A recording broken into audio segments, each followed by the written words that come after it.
Hello student, आज plant reproduction में हम लोग सबसे इम्पॉर्टेंट टॉपिक पढ़ने वाले हैं, that is fertilization. I know you all students know very well what is fertilization. अगर मैं आप सबसे पूछूं तो आप बहुत आराम से कमेंट सेक्शन में डेफिनेशन लिख सकते हैं व्हाट इज़ फर्टिलाइजेशन। इसीलिए मैं आपसे वो तो बिल्कुल भी नहीं पूछने वाली हूँ, बट मैं आपको रिवाइज करवा देती हूँ कि fertilization is nothing, it is just a fusion of male gamete and female gamete. Right, क्या है फर्टिलाइजेशन? एनिमल हो या प्लांट हो, फर्टिलाइजेशन का मतलब यही है कि मेल गैमेट और फीमेल गैमेट में क्या होना चाहिए? फ्यूज़न होना चाहिए। क्या होना चाहिए? फ्यूज़न होना चाहिए। ठीक है, male gamete and female gamete में फ्यूज़न होना चाहिए। But here we are talking about plant. तो प्लांट का मेल गैमेट पॉलन ग्रेन है, मालूम है आपको, मैंने बताया है। और प्लांट का फीमेल गैमेट क्या है? ओव्यूल है। दोनों को फ्यूज़ करवा दो तो बन जाएगा क्या? Zygote. That process will be fertilization. लेकिन ये तो आसान है समझना। आज मैं थोड़ा कंसेप्चुअल टॉपिक आपको बताना चाह रही हूँ, दैट इज़ कि गैमेट का फॉर्मेशन कैसे होता है। ठीक है, गैमेट का फॉर्मेशन कैसे होता है। अब देखो यहाँ कि मैंने वही सारी चीज़ें लिखी हुई है। प्रोसेस ऑफ गैमेट फॉर्मेशन है जो बच्चों, वो देख लो कि मैंने लिखा हुआ एक पेरेंट सेल होता है, पेरेंट सेल होता है जिसको डिप्लॉइड सेल बोलते हैं, क्योंकि उसमें क्रोमोसोम नंबर हमेशा डबल रहेगा। क्या रहेगा? डबल।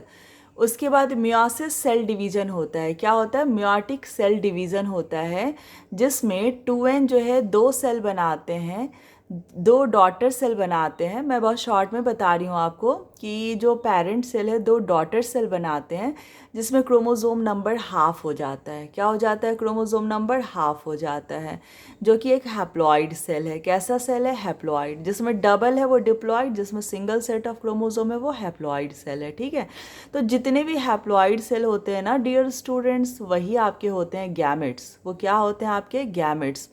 ठीक है, गैमेट्स का मतलब हो गया कि नंबर ऑफ क्रोमोसोम जो है इसके बाकी सेल से हाफ होंगे। ठीक है, इसीलिए इसको एन से सिंबलाइज करते हैं, इसको एन से डेपिक्ट करते हैं। पेरेंट सेल जो है वो 2n है, डिप्लॉइड है, वो कभी भी गैमेट नहीं हो सकता। गैमेट जब भी होगा वो अपने पेरेंट सेल का half number of chromosome contain करेगा। यहाँ पे मैंने एग्जांपल में भी दिया है कि मान लो प्लांट के और पोर्शन में क्रोमोसोम नंबर 14 है, तो उसके गैमेट में, गैमेट का मतलब पॉलन ग्रेन एंड ओव्यूल में, क्रोमोसोम नंबर 7 होगा, क्योंकि हाफ रहता है। जब भी पॉलन ग्रेन का फॉर्मेशन होगा तो क्रोमोसोम नंबर हाफ हो जाएगा, जब भी ओव्यूल का फॉर्मेशन होगा क्रोमोसोम नंबर हाफ हो जाएगा। ठीक है, क्या कोई बच्चा बता सकता है, कोई स्टूडेंट बता सकता है कि हाफ क्यों हो जाता है क्रोमोसोम नंबर? अगर क्रोमोसोम नंबर सेम ही रह जाएगा तो क्या प्रॉब्लम होगी? अगर किसी स्टूडेंट को ये पता है तो इसका आंसर मुझे डिटेल में कमेंट सेक्शन में लिख के बताना, तो मैं मानूंगी कि हाँ आप भी पढ़ाई करते हो। ठीक है, मैं अभी शॉर्ट में ही बता रही हूँ कि दूसरा जैसे एग्जांपल ले लो, किसी के डिप्लॉइड सेल में, पेरेंट सेल में क्रोमोसोम नंबर 18 है, तो मैं आपसे पूछूंगी या कोई एग्ज़ाम में आपसे पूछा जाएगा कि मान लो स्टेम का सेल है, स्टेम में क्रोमोसोम नंबर 18 है, तो बताओ पॉलन ग्रेन में कितना होगा? तो आपको फट से याद करना है कि पॉलन ग्रेन क्या था? गैमेट। गैमेट में कितना होगा क्रोमोसोम? हाफ हो जाएगा, तो 18 का हाफ क्या हो जाएगा? 9।